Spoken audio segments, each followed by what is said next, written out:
all of you present here.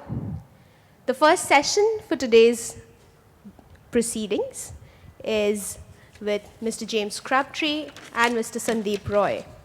The Gilded Age of India, James Crabtree on Crazy Rich Indians, in conversation with Sandip Roy. James Crabtree is an associate professor of practice at the Lee Kuan Yew School of Public Policy and is a Singapore-based author and journalist. He is also a fellow at the school's Center on Asia and Globalization. His best-selling book, The Billionaire Raj, A Journey Through India's New Gilded Age, was shortlisted for the Financial Times McKinsey Book of the Year. James is also a columnist for the Nikkei Asian Review and also a non-resident fellow at the Asia-Pacific program at Chatham House. James had written for a range of global publications, including Prospect, New York Times, The Economist, Wired, and Foreign Policy. He has also served as senior policy advisor in the UK Prime Minister's Strategy Unit. Sandip Roy is a novelist and journalist currently living in Kolkata. His first novel, Don't Let Him Know, won the honor title for the Asian Pacific American Literature Awards in the US and the Likho Award in India, and was shortlisted for several other awards, including the DSC Prize for South Asian Literature and the Green Carnation Prize. He has worked with Huffington Post and has also been a longtime radio commentator for National Public Radio in the US. He has been senior editor with firstpost.com, and his journalism has appeared in the New York Times, The Guardian, Mint, BBC, Hindu Business Line, and other outlets. Before welcoming our panelists onto the stage, we have a small token of appreciation from Tata Steel, our title sponsors. What time is it? I said 11. She's like, oh. I'm like, it's only in Calcutta that people will hear something at 11 and go, oh, it's so early. But thank you for coming out. And I thought, actually, maybe before we get into the Gilded Age, how long did you live in India? 5 years? Yeah, so I was a foreign correspondent in India for between 2011 and 2016. And so I wrote about finance and banking for the Financial Times based out of Mumbai. I was just saying I used to come to Calcutta all the time trying to look for big business stories that I could write about and completely failed to find any, but still would come back sort of hunting for things to put into the Financial Times from this part of India. So now that you don't live here, what is the most unexpected thing you miss? What do I miss about India? So I have young children, and I now live in Singapore. My first son, my son was born in Mumbai. He has an Indian middle name. His name is Alexander Vishwanathan Crabtree.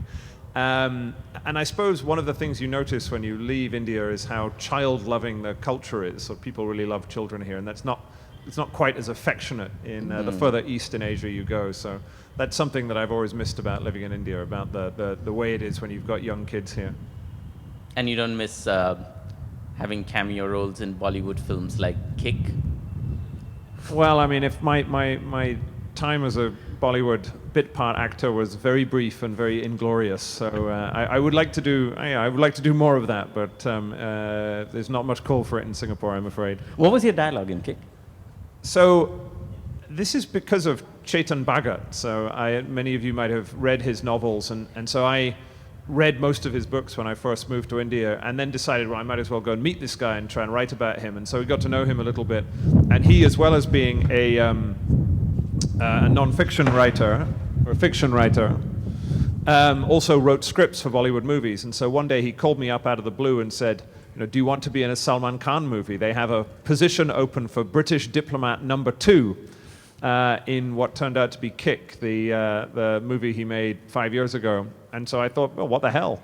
I'll go and do that. And so I and British diplomat number 1 was a heavily accented Swiss-German man called Bernard, who delivered his accent. His line was, "Her Majesty will be delighted to meet you."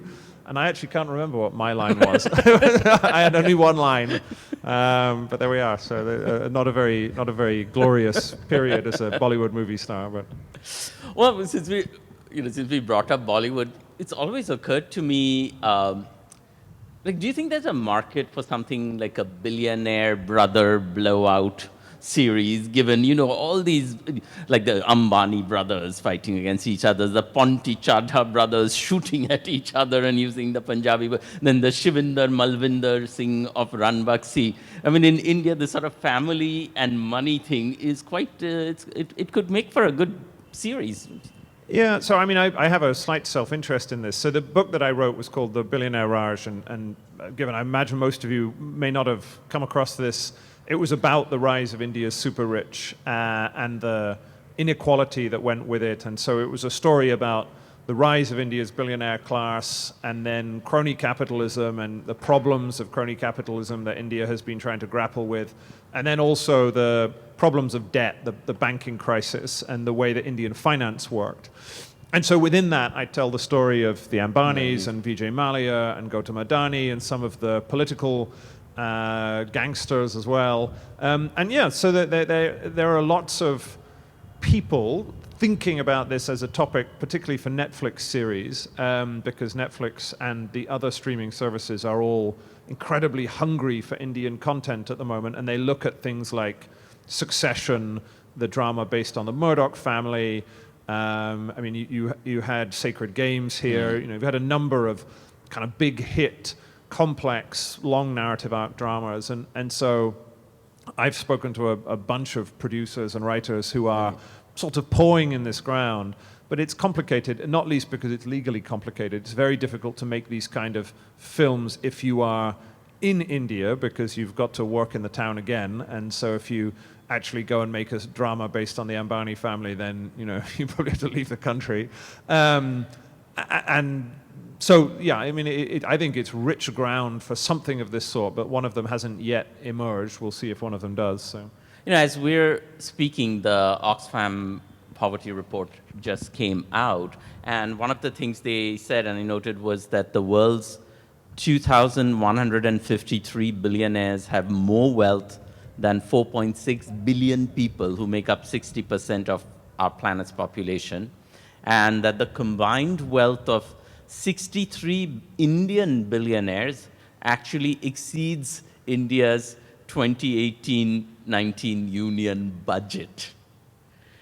So what does, when you hear numbers like that, what does that actually mean for a country and the direction it's headed in? Well, so when I first moved to India in 2011, I became fascinated by the tycoons. I lived in Mumbai, and so I drove past Mukesh Ambani's house every day, pretty much. There's only one road in the city, and so to get anywhere, we lived in the south. You have to go up past it to go to the north and then down again. And because of the work that I was doing, I got to meet a lot of these people. I mean, I was writing about them. India, unlike East Asia, where I now live, it's actually pretty easy to meet these captains of industries, not so much the Ambanis, but if you want to go and meet Ratan Tata or Mr. Birla, or you can go and meet these people and ask them what they're doing. And so I became interested in them as personalities, but at the same time it was pretty obvious that something very extraordinary was happening in India simply with the number of super rich people.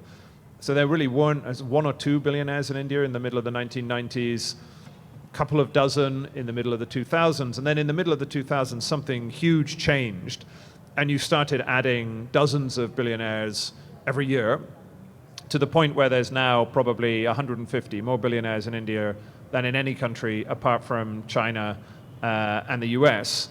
And so I was interested in asking, why was this? What was going on in India? Still a relatively poor country, $2,000 per capita, much poorer than China, much, much, much poorer than a country like America. Why was India creating so much wealth at the very pinnacle of its society? And why was India getting so much more unequal? I mean, there's a debate in India about the nature of inequality in the country and whether you should care about it, but it seemed pretty clear to me looking at the data that inequality was rising very quickly. And I suppose the data that you saw this week shows that that's continuing. It's not something that's changed because of Mr. Modi's government. It might slow down a little bit if the economy slows down overall, but in general I see very little evidence that this pattern of India's economy, that as it grows, disproportionately large amounts of wealth are being created at the very pinnacle. This seems to be a pattern of the way that India is developing. So at that time too, was it that India was second only to China and to Russia in terms of income inequality?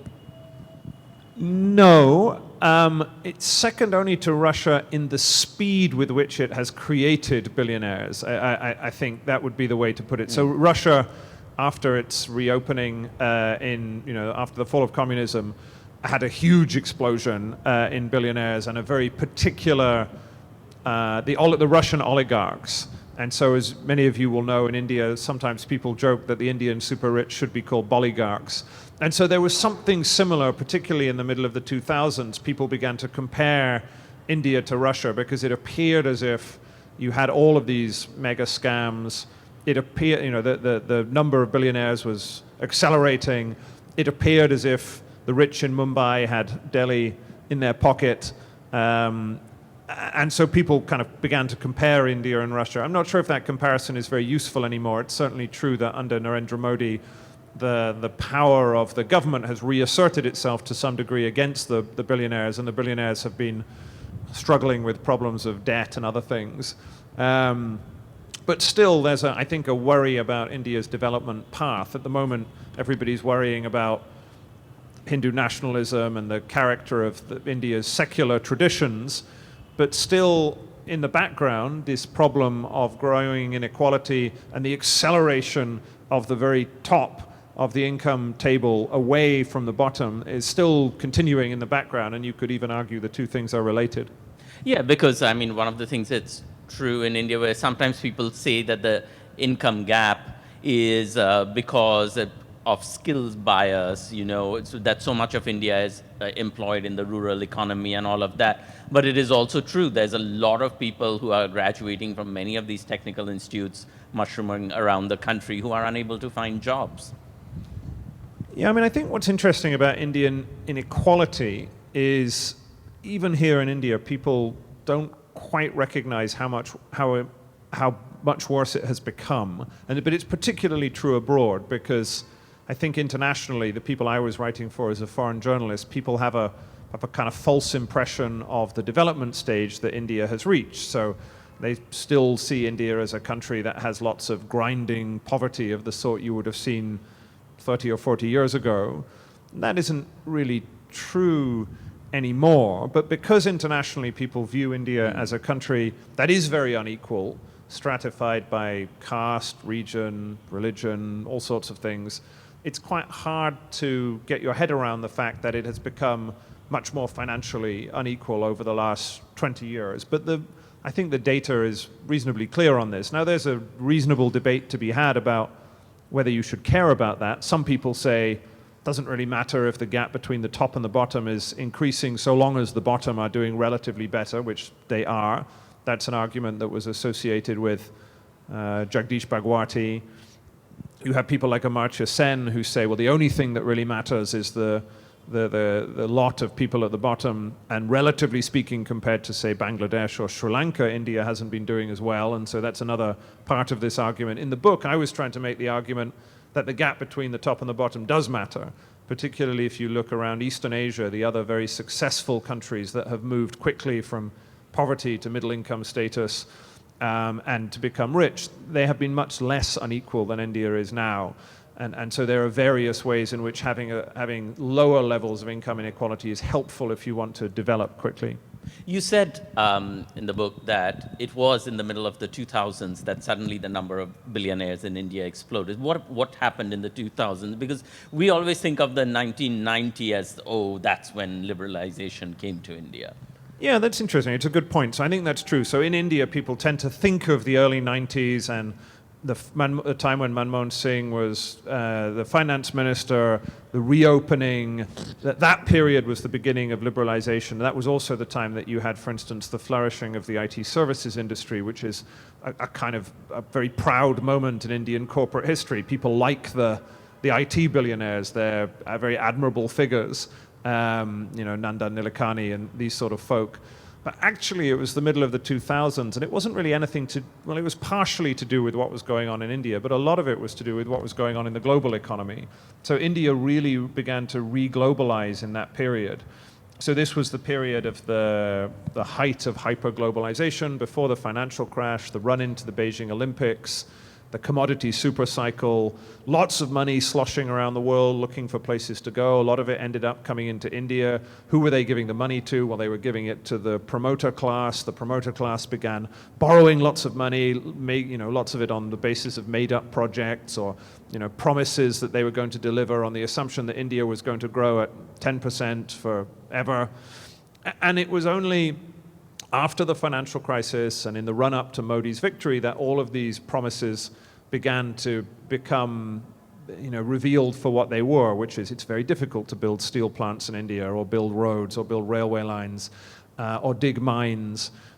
You had all of the corruption scandals that came along with that period that were revealed, and that also made it much more difficult to do these things. So you had this 10-year period of a real go-go economy, and then still only today we're recovering from the after effects of that. If you look at what's been happening in the Indian banking system, still the government is struggling to clear up the mess that was created beginning in 2004, 2005. And so that's kind of the period. And that's also, that's the period when Vijay Mallya suddenly became a very prominent figure in Indian life. You had the emergence of a whole new kind of caste of businessmen who were very different from the Tatas and the Birlas, the old money. And so they also kind of took their place in this sort of pantheon, as it were. So when you say they were they different in the fact that in sort of the ostentatious display of money, the building of something like Antilla, or was there a difference psychologically? I think both. I think if you were to go back and compare the Tatas and the Birlas, the old money conglomerates, they had a certain kind of attitude. They were low profile. They had social conscience. They were part of a different generation. And so, Vijay Mallya was clearly a very different kind of animal. And although he has a very bad reputation now, it's sort of worth remembering that he was a very aspirational figure. If you were a 20-year-old Indian man who'd never been on a plane, never traveled abroad, you wanted some of the finer things in life, then Vijay Mallya was a figure who appeared to, the reason why people connected with his brand was that there were some positive things about that. And one of the most fun chapters in the book was about Vijay Mallya. I went to visit him in exile in London in his mansion on the edge of Regent's Park, and spent an afternoon kind of going through all of the problems that he'd had with his businesses and, in a sense, why he'd ended up where he was. And he was feeling rather downbeat that Friday afternoon because he loves motor racing, as you know. He's a Calcutta boy. He went to one of your famous schools here in the city. And it was the weekend of the Monaco Grand Prix, but he couldn't go because he couldn't fly. And so he was looking forward to, or rather he was rather sad that he had to watch it on his own with his dogs in his huge mansion in Hertfordshire. So I got him at a moment when he was feeling reflective about the world, I think. So. Well, since you brought up his house and things, you have to tell the story of his bathroom. Okay, so this was one of my, this was the one story in the book that the Indian newspapers particularly liked. One of my rules of thumb as a journalist, and I think I've told you this before, is that you should always go to the bathroom wherever you interview somebody. So whether it's a famous politician or a corporate leader, you go to a central bank, you go to a government department, you always find out something interesting if you go to the toilet, because it tells you something about the character of an institution or a household, what they do with a room that typically isn't meant to be for public display. Is it glitzy? Is it... Anyway, so that had always been a kind of habit of mine, that I would always try and go and see what the toilet was like. And so midway through this 3-hour marathon interview with Vijay Mallya, I excused myself and went off to the bathroom to discover this entirely golden toilet that Mr. Mallya had. So golden toilet seat, golden toilet roll holder, golden toilet brush holder. Wasn't golden toilet paper. The toilet paper was white, but it did have golden embossed VJM written on the toilet paper. And I don't know, I suppose this told you something about the character of the man. He lived in a very, very glitzy house. Even the chandeliers had little chandeliers on them. And so he, although he himself portrayed himself as living in this great hardship in exile, unable to go back to his 17 properties elsewhere in the world, he still had 6 in the UK, so he wasn't doing too badly. Yeah, actually, and nowadays you also hear a term just like blue collar, white collar worker. And this, I was reading something about Davos going on right now, and people were talking about the gold collar worker. Right. So that has become, Vijay Mallya might identify with that. But it was something interesting you brought up there, when you talk about Vijay Mallya being an aspirational figure. And that's a point worth dwelling on, because the older brand of billionaires and the rich industrialists, the Tatas and Birlas, was seen more as a nation builder kind of figure. You know, they fit in with that time of India's history where they were very wealthy, but that wealth was building up the nation. Whereas in Vijay Mallya's case, I don't know whether he thought of himself in that term at all. Well, it's interesting that you do, because I got the impression that most of the billionaires actually did see themselves in this way. And so if you were to talk to Russian oligarchs, I think, you know, or African kleptocrats, I think you might find that, you know, there were some amongst that class who were genuinely cynical, who were really just out for what they could get and thought that this was a dog-eat-dog world and you had to look after yourself and you needed money to protect yourself. I never really found that of the Indian super rich class. So some of them clearly were corrupt and they worked within a corrupt system. It was very hard to make money, particularly in these dirtier industries in natural resources, in mining, property. You know, even if you want to be honest, it's very hard to do that.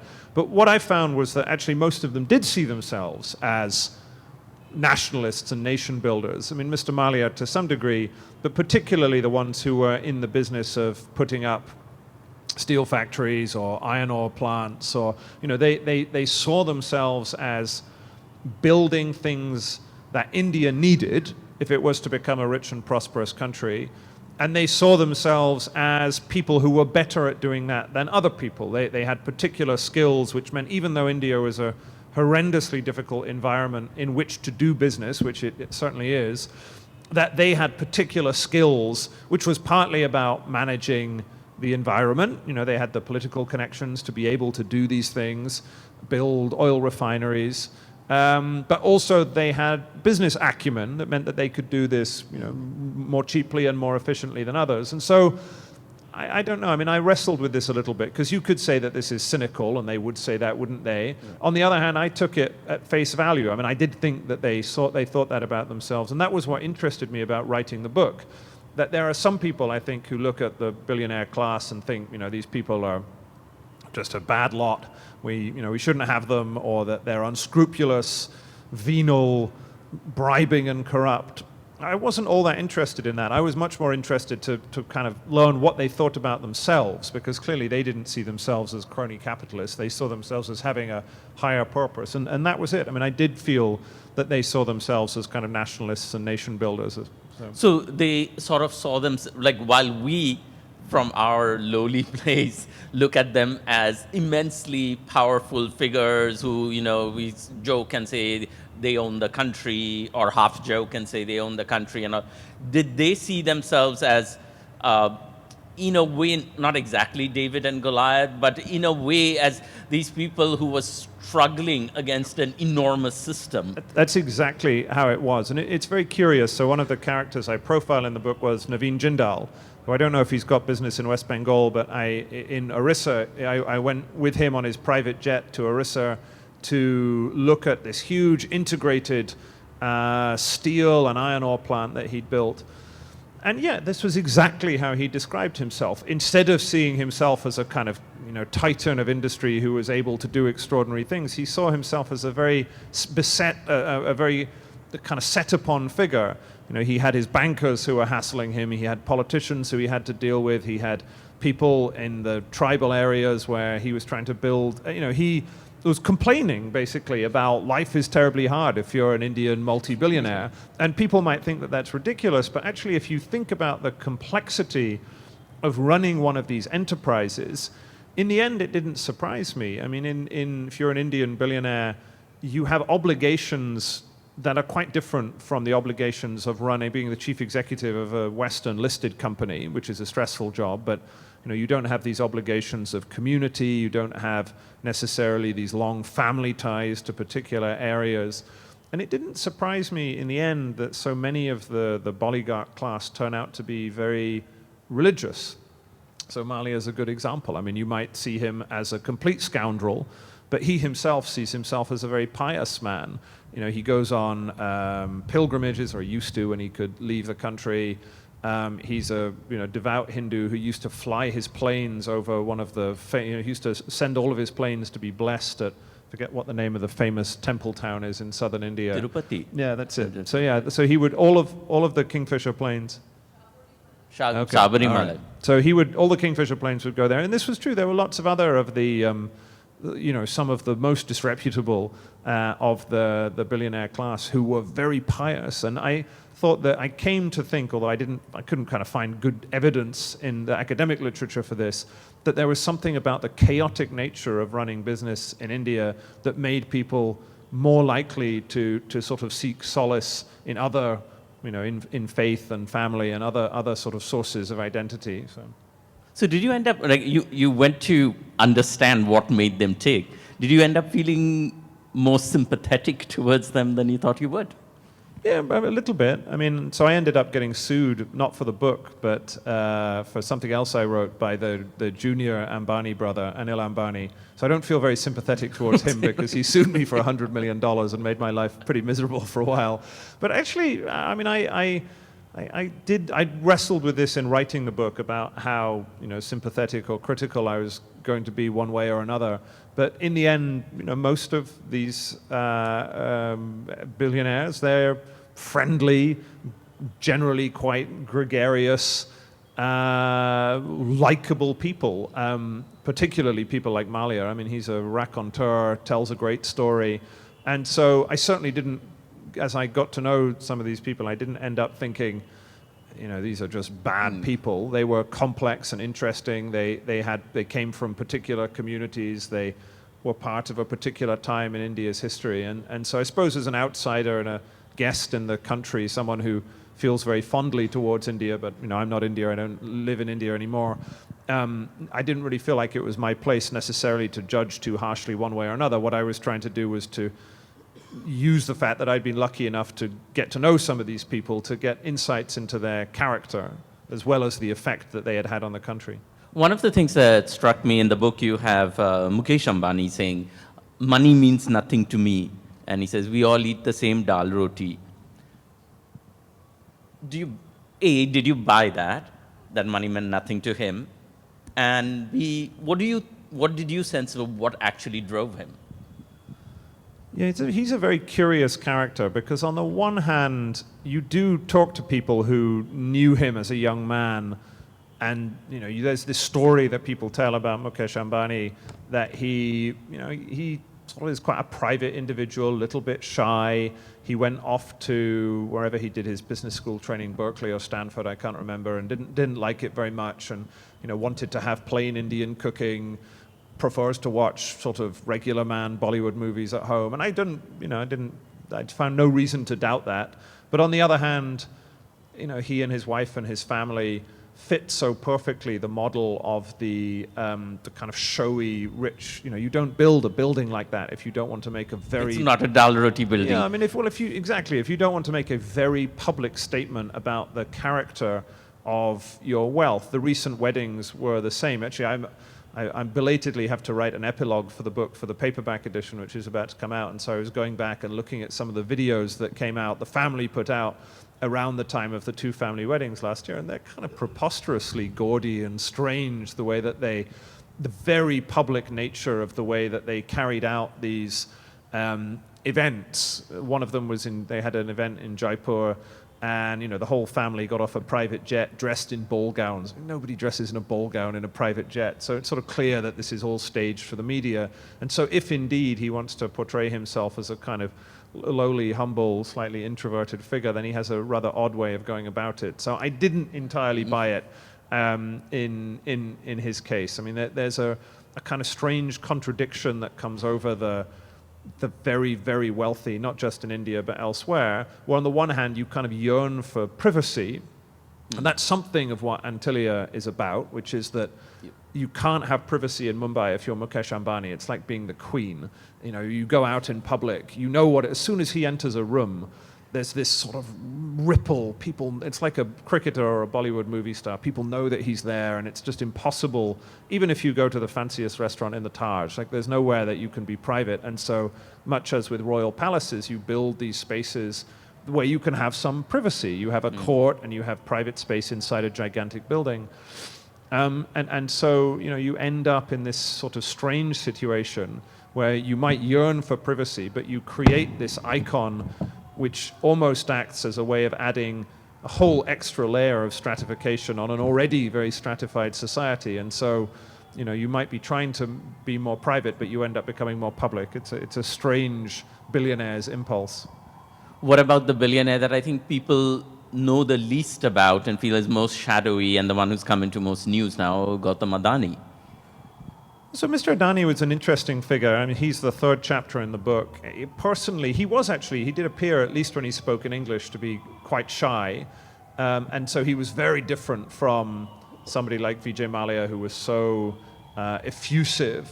But he was an interesting figure simply for the speed with which his business had grown. So even, you know, Mallya, his dad was an industrialist. Mr. Ambani, his dad was an industrialist. But Gautam Adani went from almost nothing to having one of the 10 largest business empires in India in only a decade. And so he, for me, embodied almost more than anyone else that period that I was talking to, let's say 2004 to 2014, that kind of period in which you had the emergence of new billionaire industrialists. And so, you know, he created this. Naveen Jindal as well, in his own way, had a similar growth story, but his father was also an industrialist. So Adani was an interesting figure because of the explosive nature of his growth, in addition to his links with Mr. Modi, which kind of added an extra frisson of interest to his life story. I'm going to open this up for questions, but before that, James, in the book you have Jayant Sinha, who's the minister, saying that cronyism of old is being swept away.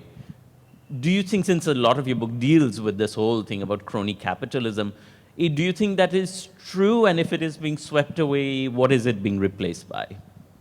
Yeah, so Jayant Sinha, along with a few others, so Raghuram Rajan, Arvind Subramanian, you know, they were figures who, before I had come along, Ashutosh Varshney as well, had both looked at this comparison between the American Gilded Age, which actually we haven't really talked about, the period after the American Civil War, when you had the robber baron capitalists and the rise of the millionaire class, and they'd made this comparison with the India of the 2000s. And then Jayant Sinha went off to become a BJP minister, and so he sort of had a self-interest in saying, well, this thing had happened, but Mr. Modi is going to clean it all up, it's all going to be fine. He said that Narendra Modi was India's Theodore Roosevelt, the politician who was going to come along and bust up the big businesses and clean up politics. I obviously don't entirely buy that. I mean, I think, to give Mr. Modi his due, there has been a downward tick in the number of mega scandals in Delhi.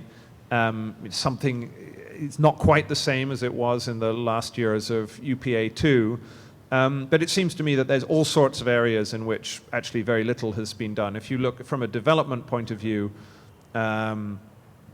I see Vivek Debroy in the audience here, who also wrote a very good book on corruption in India, which I learned a lot from in my research for the book. But development economists talk about the importance of the police, the legal services, and the tax authorities as areas that you have to drive corruption out of. The record there is reasonably mixed. If you look outside of Delhi, in the States, if you look at public opinion data on perceptions of corruption, you know, progress has been good in some areas. The real test, however, is going to come when India's economy goes through one of these cyclical upturns. So at the moment, things are not looking that rosy, but corruption, and particularly these mega scandals, are a function of growth. And so it's not an accident that so many of these things came about in the middle of the 2000s, which was a real boom time for India. And so the test is going to be the test of whether governance structures have improved, whether the government has, in a sense, got the tycoons back under control, will only, I think, only really come the next time you have one of these moments of big booming economic growth, because that's when the scandals are most likely to occur. And that's even without mentioning the interplay between politics and big business and the funding of the election cycle, which is an area where very little seems to have been done, and where the last election seemed to be, as far as anyone could tell, even more expensive than the one before.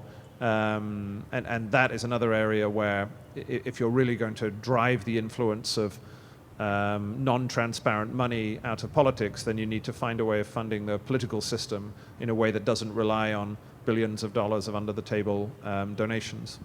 So, yeah, go ahead. We'll get a mic.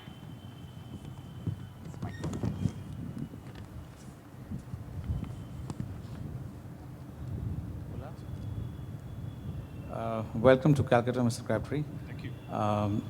Since you had the privilege of dabbling with the lives of billionaires in your book, and given the contextual perspective of as they see themselves to be in the larger purpose of life and nation building, did you have a chance of actually finding out the difference in the psyche of billionaires like Azim Premji compared to Mukesh Ambani? What sets the two apart? Because if you've seen the life of Azim Premji, he's the one who's always giving back to society. Thanks. Yeah, it's a good question, and I have to say I've got a variant of this question a lot, which is, I think some people feel that my book is a little bit unbalanced because I didn't write about Azim Premji or Narayana Murthy or Nanda Nilekani or Mr. Ratan Tata. In a sense, there's this distinction in Indian business culture, which is true in many countries. You have your sort of saints and you have your rogues. It's a bit like the Beatles and the Rolling Stones. You can either be a fan of one or the other. And I was much more interested in the Rolling Stones. I wanted to write about the rogues. They seem to be the kind of most colorful and interesting. I mean, I suppose part of the answer to your question is sectorally specific, which is it's easier to be high-minded if you make your money in IT services or in the automobile industry than it is if you're making it in property or mining. Some of these industries are proportionately more entangled with the state, and it requires more kind of political connections to get things done. And I suppose some of it is simply down to character. I mean, I would find, for instance, I covered the iron ore industry in Goa, which is dominated by 4 families, 4 companies, and it wasn't that difficult to work out that some of them simply had higher ethical standards than others, which was partly due to temperament and character and family tradition and all sorts of things. So I was hugely admiring of the more honest and public-spirited of the Indian super-rich class. I just didn't find them as interesting, so I didn't put them in the book. Hi, Mr. Crabtree. You see, it's been noticed that in the year 2018 and 2019, okay, you had approximately 5,000 millionaires who've left the country. And it's the same trend that seems to be continuing, from Russia, from China, and India. So what do you think could be the reason why, all these millionaires are leaving their own countries and immigrating to a lot of other countries? Yeah, I've seen figures like that. I'm not in. I mean, it sort of harks back to the age where people worried about black money and people taking lots of money out of the country. I mean, it's not clear to me that, it's very clear why people are taking their money out of China, because they're very worried about the character of the political system. Although there are worries about what's happening in Indian politics at the moment, it doesn't seem to me that it's something that is particularly worrying the super wealthy, as it were. So I'm slightly suspicious of these statistics, which suggest that the kind of Indian super rich are fleeing the country under fear of persecution. I mean, it sort of doesn't feel quite right to me. On the other hand, the Indian economy isn't doing very well. There has been a change in government. It may be something to do with that. The answer is I don't know, really. Question back. Hi. You were talking about how the billionaires might be helping to build the country. So I was watching an episode of Patriot Act by Hassan Minhaj, and he was talking about how even the well-meaning billionaires like Bill Gates, they have way too much power than the Vox Populi. He's a very big fan of charter school, and the government was not. So he was able to fund a lot of money and change the mentality of how the acts were passed. So in our country, when we have the billionaires very being close to the government who runs through sycophancy, do you think the power of vox populi goes down and the billionaires have way too much power to yield their own interest and to make the government go that way? Yeah, I don't think it's a good question. I don't think it's exactly a zero-sum game that you have a certain amount of power and either the billionaires have it or someone else does. But I think if you look back at the middle of the 2000s in India, then there was a feeling that the super rich had taken too much power and had the political class of the second UPA government, if not in their pocket, then they had, they were able to get what they wanted. And certainly within the academic literature, what tends to happen, it's a sort of weird, if you're a business journalist, you tend to look at India and you think, gosh, it's incredibly hard to get things done in business. The barriers to doing business are everywhere. But actually, if you look at the academic literature, people tend to say that it's gone the other way, and India has, over the last 20 or 30 years, become much more pro-business. The issue of charity was interesting. So if you're comparing American billionaires with Indian billionaires, in the US, I often get asked the question about the charitable good works of the Indian super rich, which comes back to the gentleman's question over there, that you have some companies that do extraordinary works for charity. You have your CSR law, but equally, the more I looked at some of the charitable arms of the oligarch billionaires, the more that these appeared to be, at worst, examples of crony capitalism, that they would use the family trust to buy off opposition around the steel plant. They'd use it to provide jobs for family old retainers. It would be run by the wife of the billionaire. And so even when the government, even when the companies were trying to give back to society, often that didn't work as well as it should have done either. So I think we have time for one last question. So you want to ask? Yeah. Hi. My question is, you were speaking about social stratification a few minutes back. I would like to know whether, what do you exactly feel about the relationship between the business, the social stratification, and imperialism? The way you were talking about imperialism a few minutes back. I wish to know about the interrelationship and how they're different, actually, if you feel they're at all different. do you mean British imperialism? Yes. Historically? Area. Well, since we're sitting in the Victoria Memorial. Exactly. Since we're sitting in such a grand, I feel like you should go and watch Anuvab Pal's comedy on the. I mean, I wouldn't have made that link in particular. I mean, clearly the legacy of colonialism in India has had all sorts of effects. Some good, mostly bad. That affect the way that business is done here, the structure of the court system, the way the government works. But I don't think I talk about the imperial legacy in particular in the book, and it doesn't seem to me that that's a particularly relevant factor. If you were to kind of chart down the reasons why this thing happened in India, the explosion of the super wealthy, the rise of crony capitalism, and then the backlash, people trying to bring this back under control, I'm not sure that the structure of government that India inherited from the British is a particularly relevant issue. And you see that in there are lots of different countries all around Asia that have gone through this period. And in fact, I mean, it's a good point to end on. The reason why, for all of the challenges that India faces, I ended up being kind of reasonably optimistic about India's future is many other countries have gone through this same period that India is presently going through, or certainly was going through when I was writing about it.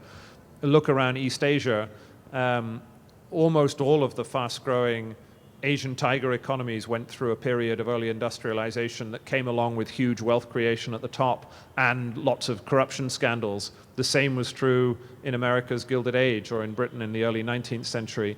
And so while people in India, I think, often see this, if you're being critical that this is some kind of national failing, or if you're being more positive that India has this unique growth story, actually, India is following a path that others have been on before, and so there's no reason, I don't think, why India shouldn't be able to move through this and become a prosperous middle-income country over the next 2 or 3 decades, and so I hope that's what's going to happen. So thank you very much for listening, much appreciated.